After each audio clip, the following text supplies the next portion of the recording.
Assalamualaikum warahmatullahi wabarakatuh. Baik teman-teman, perkenalkan nama saya Vika Nisira Roswati.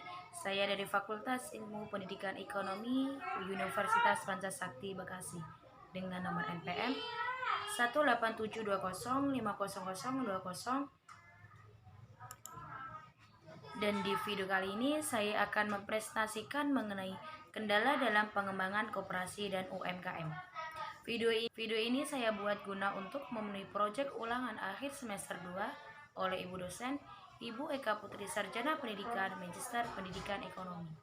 Baik, langsung saja kita masuk ke dalam materi pembahasan. Di sini ada banyak sekali kendala-kendala yang dialami oleh pengembangan koperasi dan UMKM. Dan diantaranya yang pertama adanya permodalan. Perkembangan permodalan para pengusaha mikro, kecil, dan menengah hingga kini masih relatif lambat. Dan karenanya masih sering memerlukan bantuan, baik dari pemerintah maupun dari pengusaha besar. Pengertian dari modal tersendiri adalah bagian yang tak terpisahkan dalam usaha pengembangan suatu bisnis. Dan karena itu, akses modal baik yang berwujud kredit, barang, produksi merupakan sarana yang sangat diperlukan dalam meningkatkan daya asing pengusaha mikro, kecil, dan menengah. Dan yang kedua, pemasaran. Pemasaran sering dianggap sebagai salah satu kendala yang kritis baik perkembangan UMKM, dan salah satunya adalah aspek yang terkait dengan masalah pemasaran, yakni tekanan persaingan baik pasar domestik dari produk serupa buatan usaha besar dan impor maupun di pasar ekspor. Selanjutnya adalah bahan baku. Keterbatasan bahan baku dan input-input lainnya juga sering menjadi salah satu kendala serius bagi pertumbuhan output atau kelangsungan produksi baik banyak usaha mikro dan kecil di Indonesia. Hal ini dikarenakan jumlah ketersediaan bahan baku yang terbatas serta harga barang baku yang sangat tinggi. Selanjutnya adalah teknologi. Penelusuran studi mengatakan bahwa komoditi yang dihasilkan pengusaha mikro, kecil, dan menengah dan koperasi masih mempergunakan teknologi yang relatif rendah, dan sementara negara maju lainnya pengembangan berorientasi kepada teknologi maju. Berangkat dari situasi tersebut,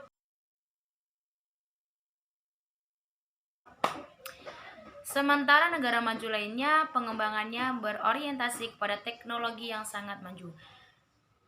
Berangkat dari situasi tersebut, daya saing produknya di daerah relatif kalah bersaing dibanding produk-produk dari negara-negara yang sudah berorientasi pada teknologi maju.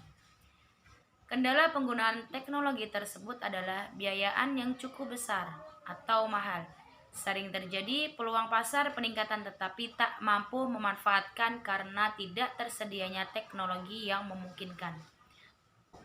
Teknologi yang memungkinkan peningkatan produktivitas dari masyarakat.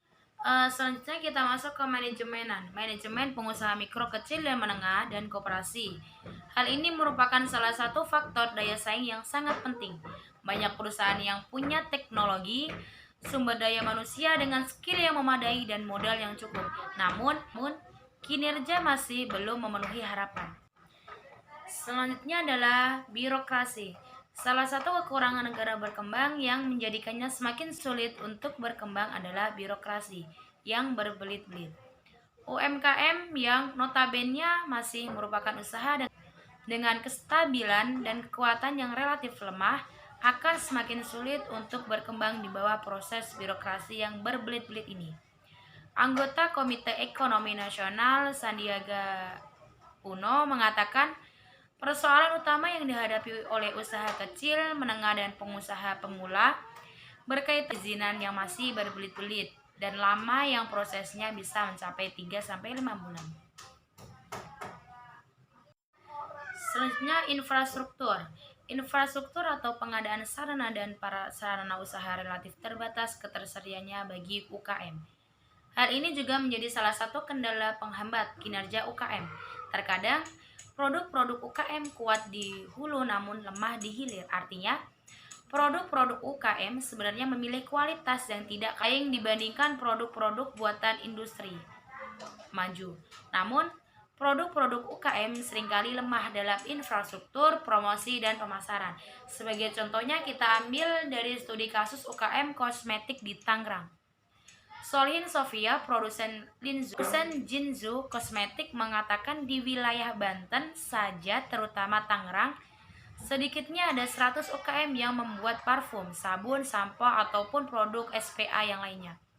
Hambatan UKM kosmetik umumnya adalah infrastruktur yang tidak memadai, bunga bank yang tinggi, dan kurangnya dukungan pemerintah atau minimnya sosialisasi soal regulasi atau peraturan yang terkait usaha kosmetik. Infrastruktur yang kurang memadai dan pemasaran yang kurang gencar membuat produk-produk UKM ini kurang butuh pendampingan khusus dari industri besar sejenis untuk membantu Selanjutnya, kemitraan.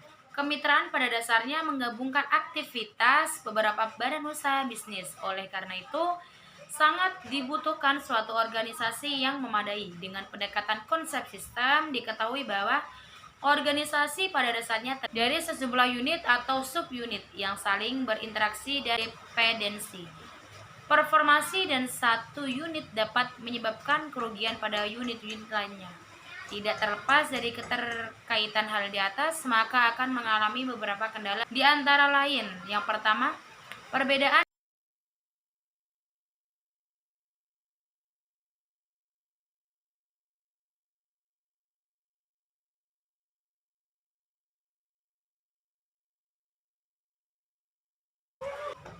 ada beberapa kendala di antara lain. Yang pertama, perbedaan yang masih besar antara usaha besar dan usaha kecil. Selanjutnya, kualitas produksi belum terjamin. Ketiga, kerjasama kurang berkembang. Yang keempat, UB bersifat integrasi vertikal. Dan selanjutnya, belum terjadi alih teknologi dan manajemen dari UB dan UK. Yang kelima, belum berkembangnya sistem dan pola kemitraan dan belum berkembangnya unsur pendukung.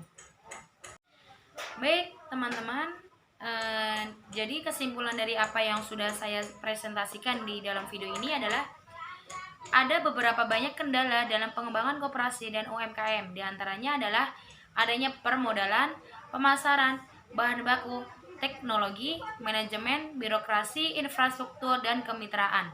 Dengan adanya kendala tersebut, diharapkan pemerintah lebih memperhatikan dan menyelesaikan solusi para pengusaha UMKM.